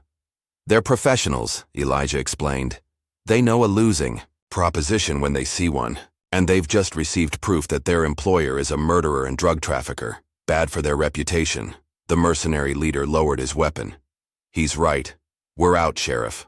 Find your own way out of this mess." He signaled his men, and they backed away, leaving Dalton alone. "Cowards!" Dalton shouted after them. "No," Elijah countered. "Practical. Unlike you, they know when they're beaten." Dalton turned back to Elijah, his shotgun still raised. "I'm not beaten yet." He fired, the blast deafening in the enclosed space. But Elijah had anticipated the move, dropping and rolling as the shot scattered harmlessly above him. Before Dalton could pump another round, Elijah closed the distance between them, disarming the sheriff with a precise strike to his wrist. The shotgun clattered to the floor as Elijah drove Dalton backward, the 2 men crashing into the wall. Dalton was larger, heavier, but Elijah moved with the efficiency of someone trained to eliminate threats quickly. Dalton fought back with desperate strength, landing a solid punch to Elijah's ribs. "You think this ends with me?" he gasped, struggling to break Elijah's hold. "There are others, bigger players than Alderman and me. They'll come for you." "Let them," Elijah replied coldly, delivering a strike to Dalton's solar plexus that left the sheriff gasping. As Dalton doubled over, Elijah seized him by the collar and dragged him to the chair in the center of the room. With quick, efficient movements, He secured the sheriff's hands with zip ties. "What are you gonna do?" Dalton wheezed, fear finally breaking through his bravado. "Kill me? Become what you claim to hate?"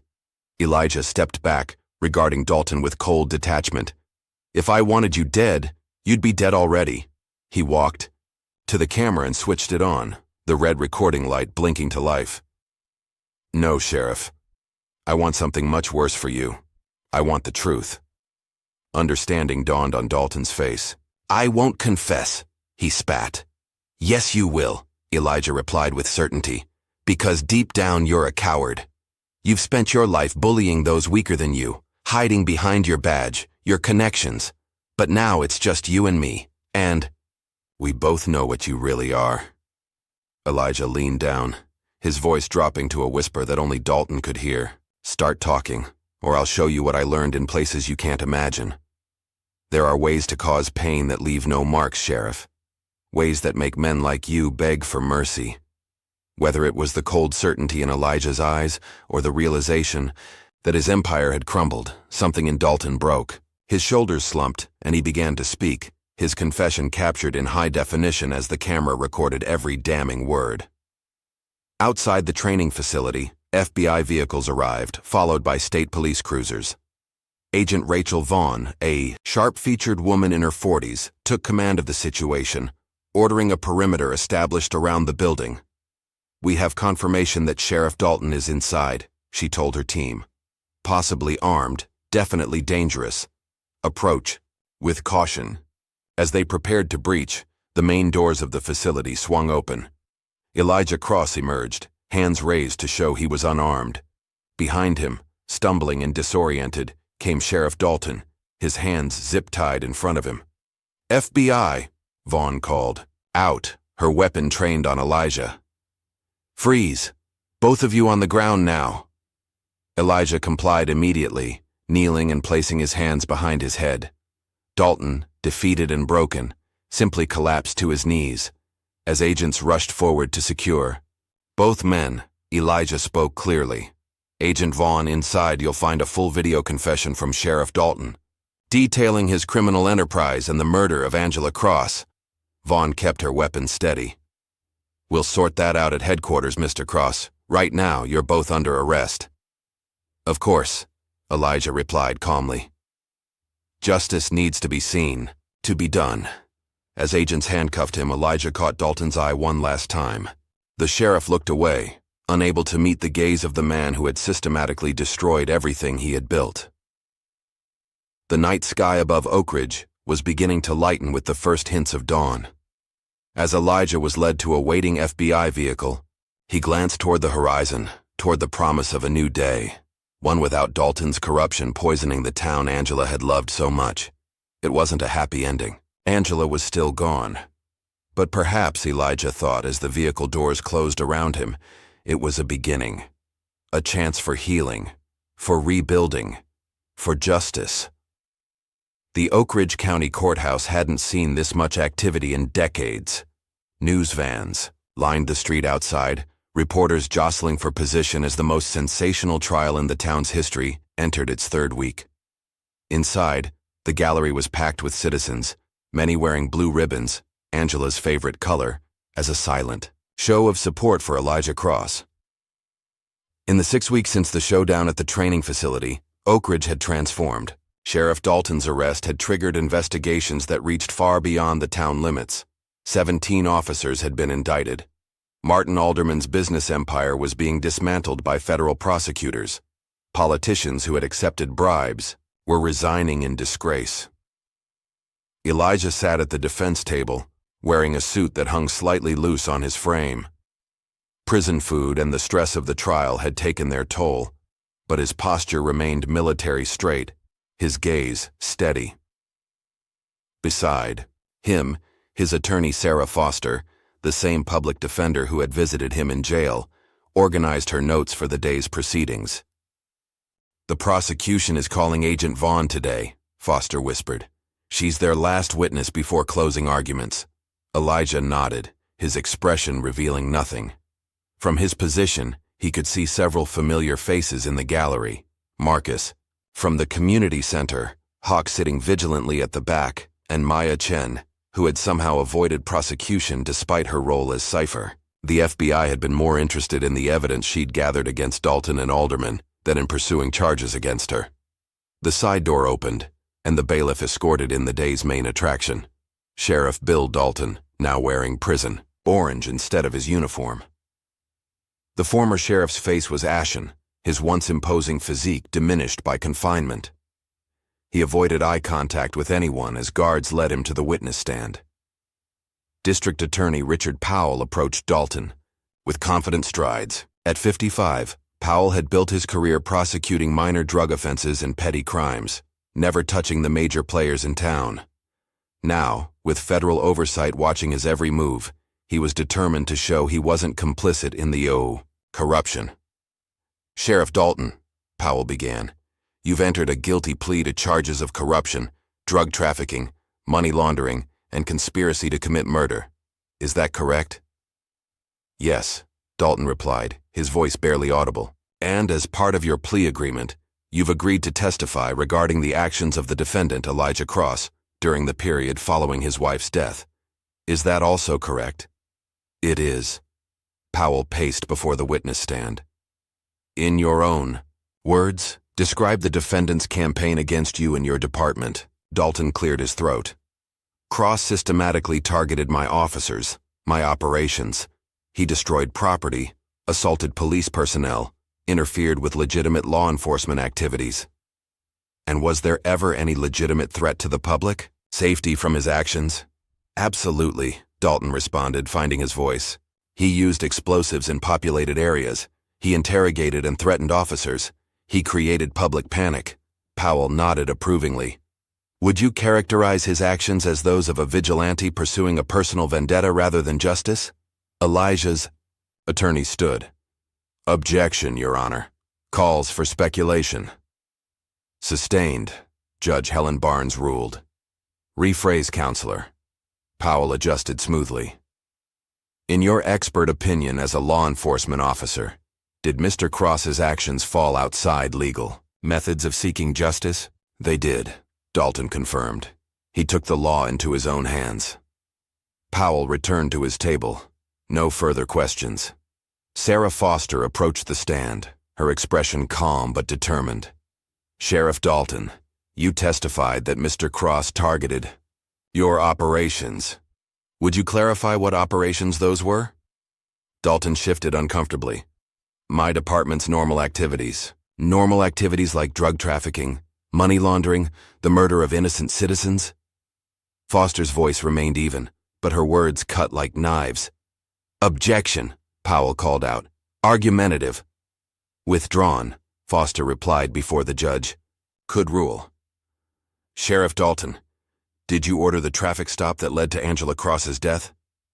Dalton hesitated, then nodded. "Yes." "Was there any legitimate reason for that stop?" "No." "Was Angela Cross armed or dangerous in any way?" "No." "Did she commit any crime whatsoever?" "No." Foster let the admissions hang in the air for a moment. "When Mr. Cross escaped custody, did you follow proper procedures to apprehend him?" "We activated standard protocols." "Did those protocols include hiring private mercenaries, declaring martial law without proper authorization, attempting to assassinate Mr. Cross rather than arrest him?" Dalton's face darkened. "We took necessary measures against a dangerous fugitive." "A fugitive who was only seeking evidence of your crimes," Foster countered. "Evidence that you and your department actively concealed and destroyed. Evidence that would have exonerated him." "Objection," Powell interjected. "Counsel is testifying." "Sustained," Judge Barnes agreed. "Ms. Foster, please confine yourself to questions." Foster nodded. "Sheriff Dalton, did you ever offer Mr. Cross an opportunity to present his evidence? Through official channels?" "He never tried to use official channels," Dalton replied. "Really?" Foster approached the defense table and retrieved a file. "Your Honor, I'd like to introduce Defense Exhibit 42, a formal complaint filed by Elijah Cross with the state police and FBI 3 days after his wife's murder, detailing the corruption in your department and the circumstances of Angela Cross's Death. She handed the document to Dalton. Do you recognize this? Dalton scanned the paper, his expression souring. Yes. And what happened to this complaint?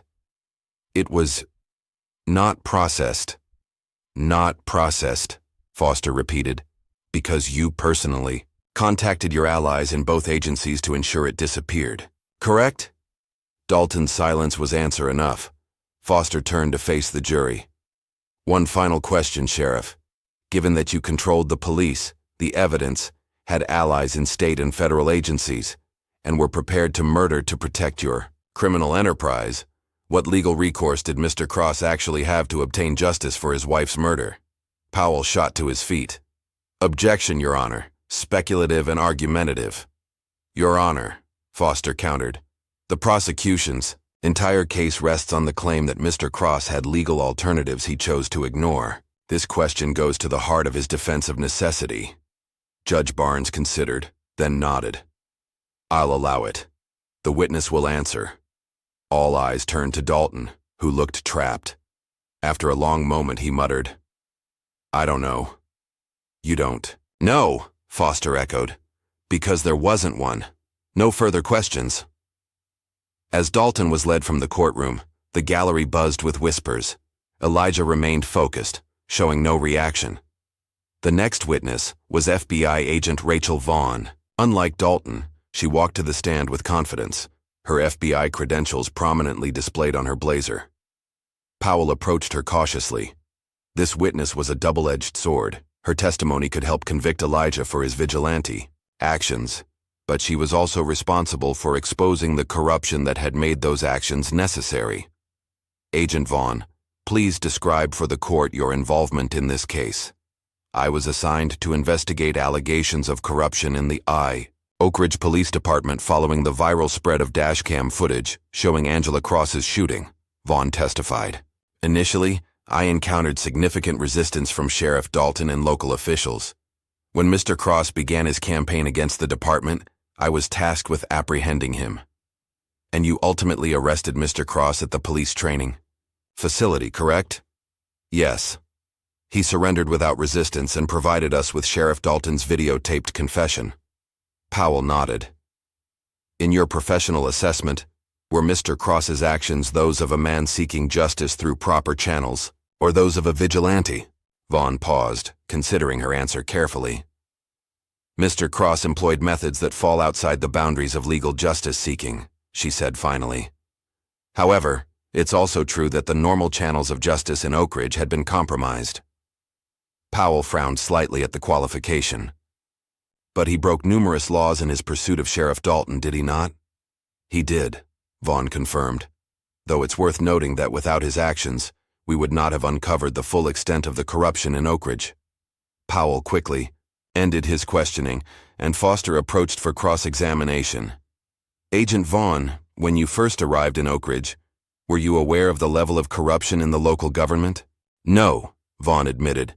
The extent of it only became clear as our investigation progressed. And did you encounter obstacles in your investigation? Yes. Files disappeared, witnesses changed their statements, evidence was tampered with. My own superiors seemed reluctant to pursue certain leads. Foster nodded. In fact, didn't you file a formal complaint about interference in your investigation? I did, Vaughn confirmed. Agent Vaughn, in your professional opinion, would the Oak Ridge corruption network have been exposed without Elijah Cross's intervention? Vaughn's gaze shifted to Elijah briefly. Based on what we now know about the depth and reach of the corruption, and how many previous investigations were derailed, no, I don't believe it would have been exposed through normal channels. And has Mr. Cross been cooperative with authorities since his arrest? Extremely. The evidence he gathered has been instrumental in building cases against dozens of corrupt officials. Thank you, Agent Vaughn, Foster concluded. No further questions. Judge Barnes called a recess before closing arguments.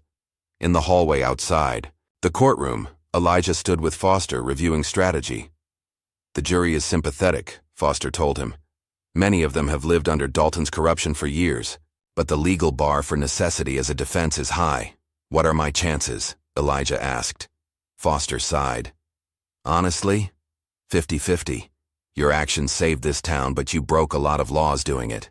Marcus approached them, looking older than his 17 years. Mr. Cross, he said hesitantly, everyone at the community center wanted me to tell you. We're all behind you. Elijah placed a hand on the boy's shoulder. Thank you, Marcus. Keep the programs running, no matter what happens. We will, Marcus promised. We're not giving up. What you and Mrs. Cross built. As Marcus walked away, Hawk approached next. No matter what happens in there, you did right, he said simply. Elijah nodded, grateful for his friend's unwavering support. The bailiff called them back into the courtroom. As closing arguments began, Elijah's mind drifted to Angela. To her, unwavering belief in justice and community, in doing what was right even when it was difficult. He had avenged her death, but had he honored her life? Powell's closing was methodical, acknowledging the corruption Elijah had exposed while emphasizing that vigilantism could not be tolerated in a society of laws. No matter how just his cause, Mr. Cross appointed himself judge, jury, and executioner.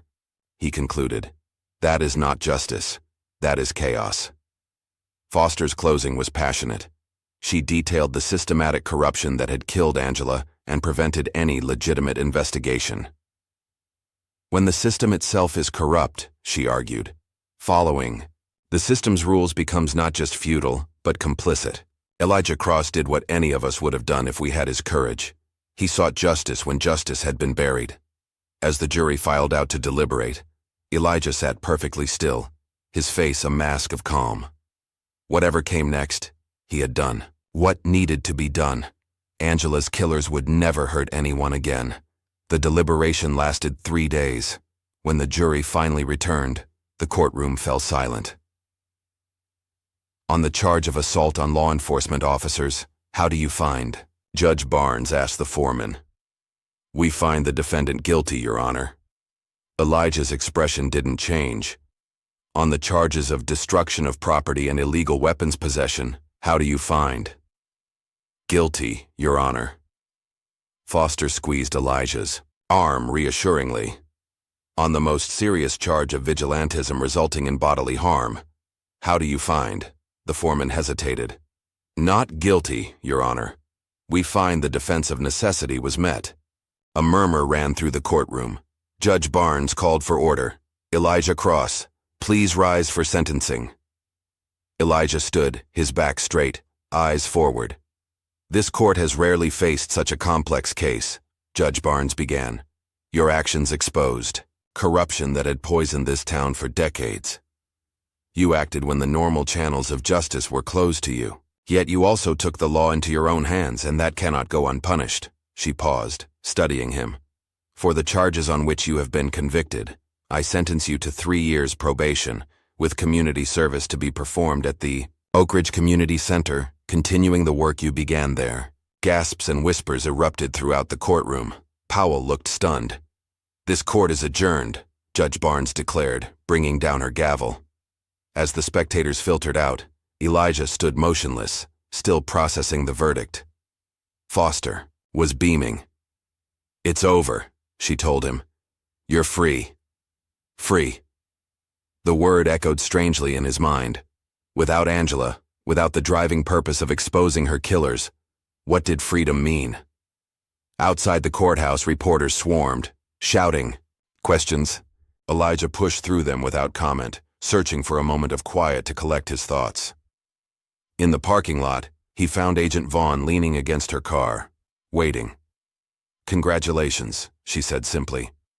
Thank you for your testimony, Elijah replied. It made a difference. Vaughn nodded. Your wife would be proud, not just of what you exposed, but that you chose justice over vengeance in the end. As she walked away, Elijah wondered if that was true.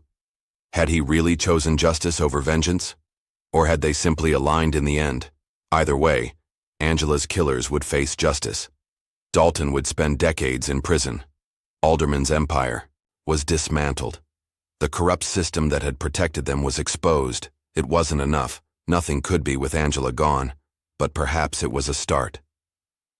6 months after the trial, Oak Ridge was slowly healing. The police department had been restructured under state oversight, with new leadership committed to transparency. Businesses once controlled by aldermen were under new ownership. The east side of town, long neglected, was receiving long overdue investment in infrastructure and community services. Elijah stood before Angela's grave, a single white rose in hand. The headstone was simple marble, engraved with her name and the dates of her birth and death. Beneath was inscribed, "Teacher, mentor, beloved wife, her light continues." "It's over," Elijah said softly, placing the rose against the stone. Dalton was sentenced to 30 years. Alderman got 25. The others are pleading out, turning on each other.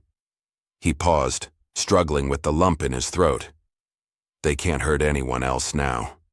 The autumn breeze rustled the leaves overhead. Elijah had visited every week since the trial, finding a strange comfort in these one-sided conversations. The community center is thriving. Marcus is helping run the mentoring program. He's good with the younger kids. A sad smile crossed his face. He reminds me of you sometimes, sees the best in people. Footsteps crunched on gravel behind him.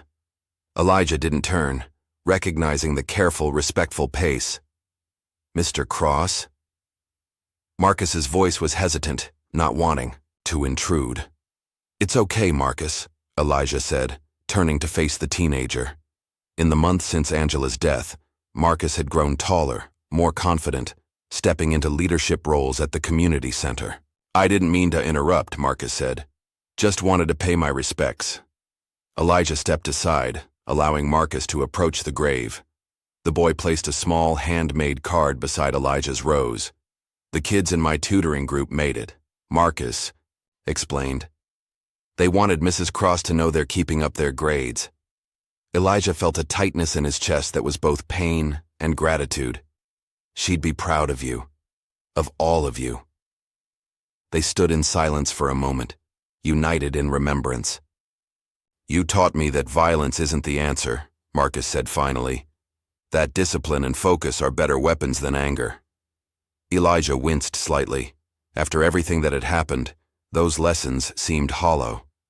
"I failed to live up to those teachings." "Did you?" Marcus challenged gently. "You could have killed them all. Dalton, Reed, the officers who shot Mrs. Cross. You had the skills. But you chose a different path." "Not at first," Elijah admitted. "At first I wanted blood. But in the end you chose justice," Marcus insisted. "That's what matters, that's what she would have wanted." Elijah wasn't so sure, but he appreciated the boy's perspective. "We should get back to the center. The self-defense class starts in 30 minutes. As they walked to Elijah's car, Marcus hesitated. "There's something else. Someone came by the center looking for you. Said her name was Cypher." Elijah stopped. "Maya? What did she want?" "Wouldn't say. Just left an envelope and said it was important." At the community center, the sealed envelope waited on Elijah's desk. Inside was a single sheet of paper with an IP address, a time, and the words, "We're not finished." At the appointed time, Elijah logged into the secure video chat from his office. "Computer." Maya's face appeared on the screen, her expression serious. "I thought you'd disappeared for good," Elijah said by way of greeting. "I'm good at disappearing," Maya replied. "And at finding things others want to stay hidden." "Like what?" "Remember when Dalton said there were bigger players?" He wasn't lying. She began sharing documents on the screen, financial records, surveillance, photos, transcripts of conversations. Alderman and Dalton were just middle management in a much larger organization. Elijah studied the information with growing concern. These connections go to state level. Federal. Exactly. The corruption in Oak Ridge was just one node in a network that spans multiple states. Drug distribution, human trafficking, political manipulation. Maya's expression was grim. "What we exposed in Oak Ridge was just the tip of the iceberg." "Why show me this?" Elijah asked, though he suspected he knew the answer. "Because there are other Angelas out there. Other victims. Other towns suffering, under the same corruption." Maya leaned closer to the camera. "I'm not asking you to become a vigilante again. I'm asking you to help me expose the truth, legally this time." I have connections in federal law enforcement who aren't compromised, journalists who can't be bought. Elijah was silent for a long moment. The thought of diving back into darkness after finally finding some measure of peace was daunting. Yet, the idea that Angela's death was part of something even larger, that others were suffering the same injustice. I need to think about this, he said finally. Maya nodded. Take your time, but not too much. They're already working to rebuild what we destroyed in Oak Ridge. After the call ended, Elijah sat in the quiet of his office, surrounded by photos of community events, certificates of achievement from the mentoring programs, reminders of the positive work he and Angela had built together. A knock at the door broke his reverie. It was Sarah Foster, his attorney from the trial, now a regular volunteer at the center. You look troubled, she observed, taking a seat across from him. Just thinking about the past and the future. Sarah studied him. You've done amazing work here these past months. The center is helping more kids than ever. But is it enough? The question slipped out before he could stop it. Enough for what? Sarah asked. Elijah gestured vaguely. To make a difference. To change things. You have changed things, Sarah insisted. This whole town is different because of you and Angela. And what about other towns? Other places where corruption ruins lives, where justice is just a word? Sarah's expression softened with understanding. You're thinking of going back to fighting the good fight. I don't know, Elijah admitted. Part of me wants to stay here, continue what Angela and I started. Another part feels like there's more to be done. Maybe it's not either or, Sarah suggested. This center, these programs, they're making a real difference in people's lives. That's Angela's legacy, but that doesn't mean you can't also work for justice on a larger scale. Elijah considered her words. I promised myself I'd never go back to that life. The violence, the darkness. Then don't, Sarah said simply. Find another way. Use what you've learned. Work with the system instead of against it. Later that evening, Elijah returned home to the house he had shared with Angela. For months after her death, he couldn't bear to enter it. Now, he was slowly reclaiming the space, though her absence still echoed in every room. In their bedroom, he opened the small wooden box where he kept mementos of their life together. Photos, ticket stubs, the little notes she would leave in his lunch. At the bottom was a letter Angela had written him years ago, when he was struggling with his transition from military to civilian life. He unfolded it carefully, reading her familiar handwriting. The fight for justice never ends, but love will always be our greatest weapon. You carried darkness for our country. Now carry light for our community. That's your true strength. Not your ability to harm, but your capacity to heal. Elijah closed his eyes, feeling her presence in the words. Angela had always seen beyond the immediate battle to the larger war. Not against people, but against injustice itself. The next morning, Elijah met Maya at a small cafe outside of town. I'll help, he told her without preamble. But on my terms, no violence, no vigilantism. We do this the right way. Maya studied him, then nodded. The right way it is. What's your plan? First, we build a coalition. Law enforcement we can trust. Journalists, community leaders, former victims. Create a network of our own to counter theirs. And then we shine a light so bright they have nowhere to hide. Elijah's expression was resolute. Angela believed in the power of truth, of community, of standing together against injustice. That's how we honor her, not through vengeance, but through lasting change. As they outlined their strategy, Elijah felt a sense of purpose that had been missing since the trial. This wasn't about revenge anymore. It was about building something better from the ashes of corruption, something Angela would have been proud of. That evening, Elijah visited the community center one last time before his journey would take him away temporarily. The building hummed, with activity, children laughing in classrooms, teenagers engaged in debate, adults learning new skills. Marcus found him watching from the doorway of the main hall. You're leaving, aren't you? The boy asked perceptively. For a while, Elijah confirmed. There's work to be done elsewhere, but I'll be back. We'll keep things running here, Marcus promised, just like Mrs. Cross would want. I know you will. Elijah placed a hand on the boy's shoulder. This place, what happens here?